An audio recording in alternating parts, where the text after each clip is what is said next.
मतलब आप उतना कम समय में आप कहाँ से 35,000 वोट बढ़ा लिए। तो ये खेल इलेक्शन कमीशन का हो सकता है कि हो जाए। सब गरीब तबके के लोग हैं, चाहे किसी समाज के हों। एक लोगों का यदि नाम कट गया तो इसका जिम्मेवार आप होंगे।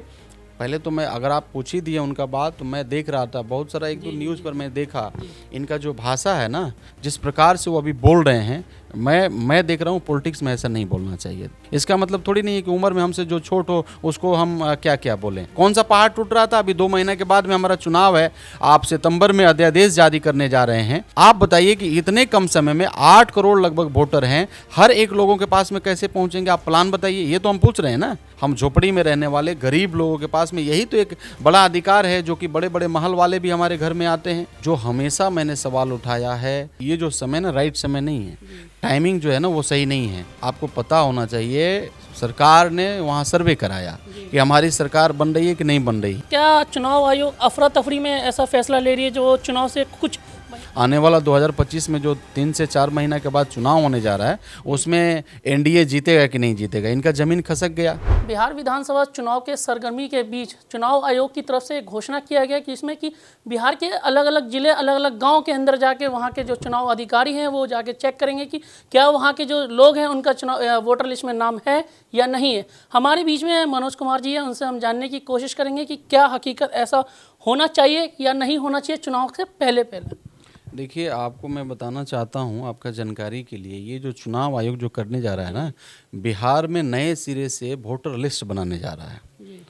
जो हमेशा मैंने सवाल उठाया है, हमारे पार्टी के बहुत सारे नेता, हम लोगों ने हमेशा चुनाव आयोग से हम लोग सवाल उठा रहे हैं कि ये जो समय ना राइट समय नहीं है, टाइमिंग जो है ना वो सही नहीं है। अभी मैं आपको बताना चाहता हूँ भौगोलिक स्थिति। बिहार में अभी 90% लोग, चाहे मजदूर हो चाहे किसान हो, सभी लोग तैयार हैं वो अपने खेत में जाने के लिए और धान का रोपनी करने के लिए। अब आप समय कितना दे रहे हैं? 2 महीना का, लगभग उससे भी ज़्यादा मतलब कम दे रहे हैं। अब एक तरफ मजदूर किसान सब तैयार हैं खेत में जाने के लिए, अपना खेती करने के लिए, और आप एक तरफ फरमान जारी कर रहे हैं कि आप जाओ निवास बनाओ, वोटर लिस्ट में आकर के नाम ऐड कराओ, ऑनलाइन करो। अच्छा ये बताइए कि हमारा अधिकार है, संवैधानिक अधिकार है, आपको मालूम होना चाहिए था कि अगर आपको यही करना था 6 महीना पहले आप करते। कौन सा पहाड़ टूट रहा था? अभी 2 महीने के बाद में हमारा चुनाव है, आप सितंबर में अध्यादेश जारी करने जा रहे हैं और 2 महीने के बाद हम लोग चुनाव में जाएंगे। आप बताइए कि इतने कम समय में 8 करोड़ लगभग वोटर हैं, हर एक लोगों के पास में कैसे पहुंचेंगे? आप प्लान बताइए। ये तो हम पूछ रहे हैं ना।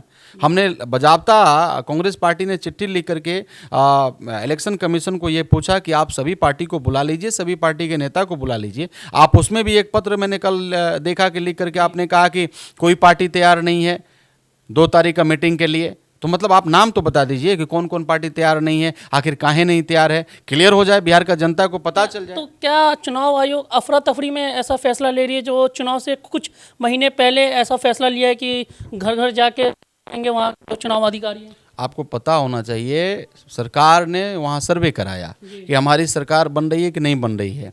आने वाला 2025 में जो 3 से 4 महीना के बाद चुनाव होने जा रहा है, उसमें एनडीए जीतेगा कि नहीं जीतेगा? इनका जमीन खसक गया। ये सर्वे कराएं, सर्वे में इनकी हार आ गई, तो इनको अब नज़र आ रहा है कि आखिर हम क्या करें। तो इन्होंने इलेक्शन कमीशन को सौंप दिया कि आप इलेक्शन कमीशन कुछ करो। तो इलेक्शन कमीशन ने उपाय निकाला। आपने देखा होगा महाराष्ट्र में 35,000 वोट का खेल किया गया, जहाँ से हमारे सांसद हैं, हमारा सांसद जहाँ से बने वहाँ उतने वोट लाए हम लोकसभा में और हम उनको हरा दिए, हमारे सांसद बन गए।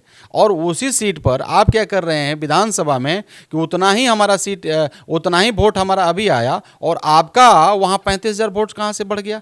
मतलब आप उतना कम समय में आप कहाँ से 35,000 वोट बढ़ा लिए। तो ये खेल इलेक्शन कमीशन का हो सकता है कि हो जाए। लेकिन आपका चैनल के माध्यम से मैं बताना चाहता हूँ कि हमारे वोटर जितने भी हैं सब गरीब तबके के लोग हैं, चाहे किसी समाज के हों। एक लोगों का यदि नाम कट गया तो इसका जिम्मेवार आप होंगे। और हमारा जो सबसे बड़ा अधिकार बाबा साहब डॉक्टर BR अम्बेडकर ने दिया है, उन्होंने हमें वोट मारने का अधिकार दिया है। हम झोपड़ी में रहने वाले गरीब लोगों के पास में यही तो एक बड़ा अधिकार है, जो कि बड़े बड़े महल वाले भी हमारे घर में आते हैं। अगर ये नहीं हो तो कौन हमें पूछेगा? तो आप इस अधिकार को भी छीनना चाहते हैं। अब हमें यह प्रतीत होने लगा कि हमारे वोटरों के साथ में आप छेड़छाड़ करने जा रहे हैं। जब बम्बे में लाखों लोग हैं, दिल्ली में लाखों लोग हैं, पंजाब में लाखों लोग हैं, सूरत में है, लुधियाना में है, गुजरात में, अहमदाबाद में, कैसे आप एक महीने के अंदर लेके आइएगा, वो भी बरसात के सीजन में? अपना काम करेगा कि वो आपका पत्र भरेगा? और मतलब इस प्रकार का फरमान नहीं होना चाहिए। ये लोकतंत्र है, राजतंत्र नहीं है। आपको बताना चाहते हैं कि राजतंत्र में होता था कि आपने फरमान जारी कर दिया, वो हो गया। ये लोकतंत्र, यहाँ जनता जो है ना वो सर्वोपरि है।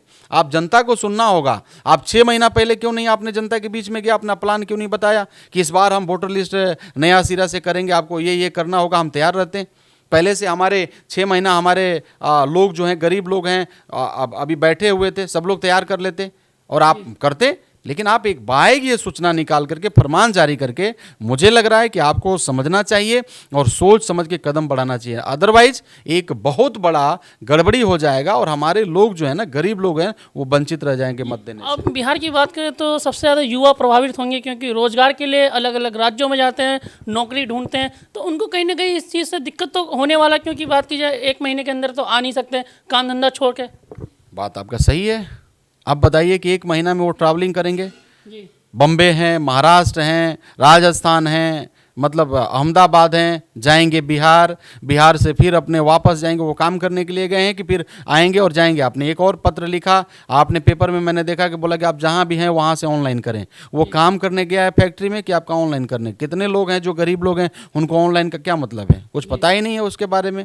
तो मैं ये कह रहा था, टाइमिंग को लेकर के मेरा सवाल है। ये जो टाइम है और आप जो जितना कम समय दे रहे हैं, वो समय जो है ना सही नहीं है, उचित नहीं है, और ज़्यादा समय होना चाहिए। इलेक्शन कमीशन को अभी टाइम है, इलेक्शन कमीशन को ये जो फरमान जो जारी किए हैं आपको वापस लेना चाहिए, समय देना चाहिए। आ रहा है ना पंचायती राज का त्रिस्तरीय का चुनाव आ रहा है, उसमें आप ठीक कर दीजिए, उसमें आप बदलिए, उसमें नए सिरे से करिए। लेकिन कहीं ना कहीं बात की जाए बीजेपी और जेडीयू की तरफ से भी बयान आता है कि जो बांग्लादेशी जो घुसपैठिया हैं वो बंगाल के थ्रू बिहार में एंटर हो चुके हैं, तो कहीं ना कहीं उनको यहाँ से भगाया जा रहा है। वो जो वोटर लिस्ट में उनका नाम हटाया जा रहा है, उसके तहत ही करवाया जा रहा है। मैं आपको बता, कौन आपको रोका है? आप दिल्ली में भी वही, जब जब चुनाव आता है रोहिंग्या को लेके आते हैं।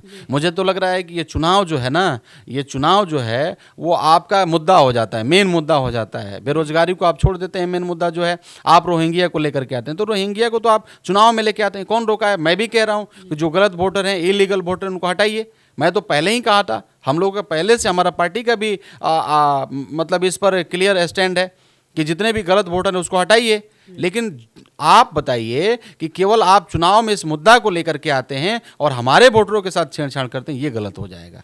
तो आपका ये जो मुद्दा है ना, केवल चुनावी मतलब प्रचार प्रसार है। और बात की जाए बिहार विधानसभा का चुनाव भी नज़दीक है, तो कहीं ना कहीं सारी पार्टियां इसमें भुना भी रही है इस मुद्दे को कि इंडिया गठबंधन की बात की जाए। लेकिन कहीं ना कहीं सत्ता पक्ष की बात की जाए, वो कह रही है कि चुनाव आ रहा है तो ऐसा मुद्दा उठाया जा रहा है। चुनाव आ रहा है तो ये मुद्दा आप उठा रहे हैं कि हम उठा रहे हैं? इलेक्शन कमीशन मतलब सेंटर में आपका सरकार है, बिहार में आपका सरकार है, पूरा भारत में खाली एक आपको बिहार ही दिखाई दे रहा था, और राज नहीं है। सब मिला के लगभग 36 राज हैं, मतलब यूनियन टेरिटरी लेकर के और राज्य लेकर के मिलाइएगा तो 36 राज हैं।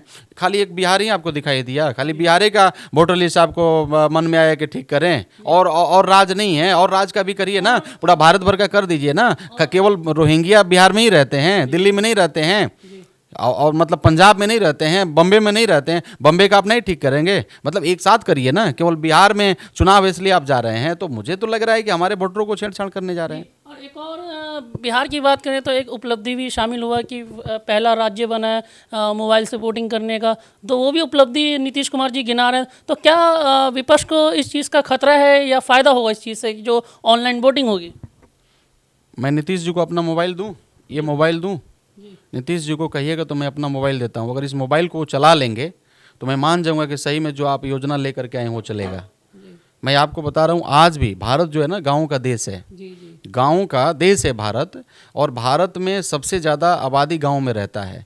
हम लोग खुद जाते हैं जब ईवीएम में वोट मारने तो बड़ी सोच समझ के बटन दबाते हैं कि कहीं गलत ना दबा जाए। आपने देखा होगा पिछला बार न्यूज़ में कोई मतलब बहुत सारे लोगों ने वोट मारना चाह रहा था, कहाँ मरा गया कहाँ, तो अपने हाथ ही काट लिया, अंगुली ही काट लिया। मैंने पेपर में पढ़ रहा था। तो देखिए मैं ये कह रहा था कि जो आप मोबाइल ऐप से, उसके लिए आप अवेयरनेस प्रोग्राम चलाइए ना, आप करिए, हम उसमें बाधा नहीं कर रहे हैं। और आप अच्छा डिजिटल जो इसमें जो जा रहे हैं उसमें आप जाइए, वो ठीक है, लेकिन उसके लिए अवेयरनेस प्रोग्राम चलाइए, जनता के बीच में जाइए, जनता को शिक्षा दीजिए, ट्रेनिंग दीजिए। जनता जब अवेयर हो जाए तब आप शुरू करिए। लेकिन कुछ लोगों को अवेयर करके, कुछ अपने लोगों को अवेयर करके और आप जाके ब्लैकमेलिंग करेंगे तो ये गलत हो जाएगा। समझ गए ना? इसके लिए बजाबते प्लान होना चाहिए और गांव गांव जा करके एक एक लोगों को सिखाना चाहिए कि आप कैसे ऐप डाउनलोड करेंगे, कैसे वोटिंग करेंगे। इसके ऊपर में आप मुझे बता दीजिए, बिहार सरकार कहीं ट्रेनिंग किया, कहीं जा करके गाँव में लोगों को बताया कि कैसे ऐप से, कैसे मोबाइल से वोटिंग करेंगे? तो मुझे तो लग रहा है इसमें भी कुछ ना कुछ दाल में काला है। तो ये सब जो है ना, ये सब जो है, इसके लिए मुझे जहाँ तक लग रहा है कि इंडिया गठबंधन के जितने वोटर हैं उनके साथ छेड़छाड़ किया जा रहा है। और हम लोग जो है ना, आप कुछ भी कर लीजिए, इंडिया गठबंधन का सरकार बिहार में बनेगा। आप कोई भी नीति रणनीति आपका सब फेल होने वाला है। आपको मालूम हो गया कि जमीन खसक गई है और आप इस बार फेल होने वाले हैं बिहार में। मोबाइल की बात की जाए तो क्या मोबाइल हैक भी हो सकता है? क्योंकि बात की जाए, कांग्रेस के ही नेता सब कहते हैं कि ईवीएम हैक हो जाता है, तो क्या फ़ोन टेक्नोलॉजी वाली चीज़ है तो क्या वो हैक नहीं हो सकता? जब वोटिंग एलन मस्क ही जब इस बातों को सपोर्ट कर दिया कि मतलब ईवीएम को हैक किया जा सकता है, और कहने का मतलब मैं रिपोर्ट पढ़ाता, हो सकता है कि क्या है, सही है गलत है, तो आप भी कह रहे हैं ये इस मोबाइल को, मैंने तो देखा कि अभी कुछ दिन पहले डाटा ही चोरी हो जा रहा है, कुछ दिन पहले क्या क्या हो जाता है। तो मतलब ये मनुष्य ने बनाया है, तो जो मनुष्य बनाया उस पर उसका कंट्रोल है, वो जब चाहेगा जैसे चाहेगा करेगा, क्यों नहीं करेगा। मैं देखा कि चाइना का खिलौना कहाँ कहाँ है, उसमें भी क्या क्या लगाया है, उसके द्वारा वो देख रहा है कि क्या क्या हो रहा है। तो जब वैसा हो सकता है तो इसमें क्यों नहीं ऐसा हो सकता है। तो मैं कह रहा हूँ कि आप करिए, लेकिन लोगों को जागरूक बना के करिए। आप एक बाइक फरमान जारी करके और एक बाइक रूल नियम थोप करके, ये राजतंत्र नहीं है, लोकतंत्र है, जनता की चलती है, जनता को आपको सुनना होगा। आज नहीं सुनेंगे कल सुनेंगे, यही जनता आपको बाहर कर देगा। एक लास्ट सवाल मैं आपसे पूछूंगा, तो इस दफ़ा बिहार विधानसभा का चुनाव भी है, तो कांग्रेस का अपना कितना सीट पे चुनाव लड़ेगी और कितना सीट निकालेगी जीत कर? वो चिंता छोड़ दीजिए। हम लोग जितना सीट पर लड़े थे उतना ही सीट पर लड़ेंगे, और इस बार सबसे बेस्ट अहम भूमिका कांग्रेस पार्टी अदा करने जा रहा है। इंडिया गठबंधन का जो सरकार बनने जा रहा है उसमें अहम रोल हम लोग अदा करेंगे, और इंडिया गठबंधन का सरकार बनेगा। कांग्रेस पार्टी और उनके जितने भी हमारे पार्टी के कार्यकर्ता हैं, सब लोग, हम लोग खून पसीना बहा रहे हैं, रात दिन चल रहे हैं फील्ड में, हमारी सरकार बनेगी। सीट का चिंता छोड़िए, सीट मायने नहीं है, एक दो कदम आगे पीछे हटना होगा।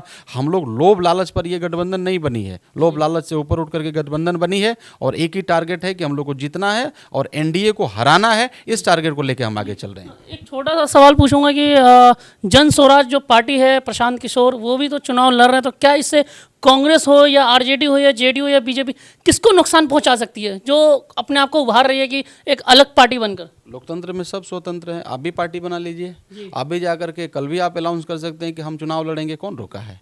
आप लड़िए ना। लेकिन क्या होगा, आपने देखा गांधी मैदान में क्या हुआ? पहले तो मैं, अगर आप पूछ ही दिए उनका बात, तो मैं देख रहा था बहुत सारा, एक दो न्यूज़ पर मैं देखा, इनका जो भाषा है ना, कम से कम मुझे लग रहा है कि पढ़े लिखे आदमी हैं। प्रशांत किशोर जी मैच्योर्ड आदमी हैं, जिस प्रकार से वो अभी बोल रहे हैं, मैं देख रहा हूँ पॉलिटिक्स में ऐसा नहीं बोलना चाहिए। आदरणीय तेजस्वी यादव जी डिप्टी सीएम रहे हैं, जरूर हो सकता है कि उम्र में उनसे छोट हो, इसका मतलब थोड़ी नहीं है कि उम्र में हमसे जो छोट हो उसको हम क्या क्या बोलें। तो थोड़ा सा आदर करना होगा, रिस्पेक्टेबल शब्द बोलना होगा। अगर आप बिहार के जनता के कॉन्फिडेंस को जीतना चाहते हैं, उनके लोगों में अपना आत्मविश्वास पैदा करना चाहते हैं, उनके बीच में कुछ करना चाहते हैं, तो आप थोड़ा सा पहले आप व्यवहारिक बनिए। कहने का मतलब अपने आप मैच्योर्ड हैं, आप शिक्षित आदमी हैं, तो थोड़ा सा उसमें आपको जाना होगा। मैं ये कहना चाहता हूँ कि प्रशांत किशोर जी स्वतंत्र हैं, लोकतंत्र में सब स्वतंत्र हैं, वो अपना पार्टी बनाए, उनके पार्टी के बारे में वो जानते हैं, मैं नहीं जानता। वो अपना काम कर रहे हैं, हम लोग अपना काम कर रहे हैं। क्या होगा, जनता, बिहार का जनता फैसला करेगा। हमारे बीच में सासाराम से मनोज कुमार जी थे, वीडियो जर्नलिस्ट नवनीन के साथ मैं मोहम्मद मौज़म, LNI न्यूज़, दिल्ली।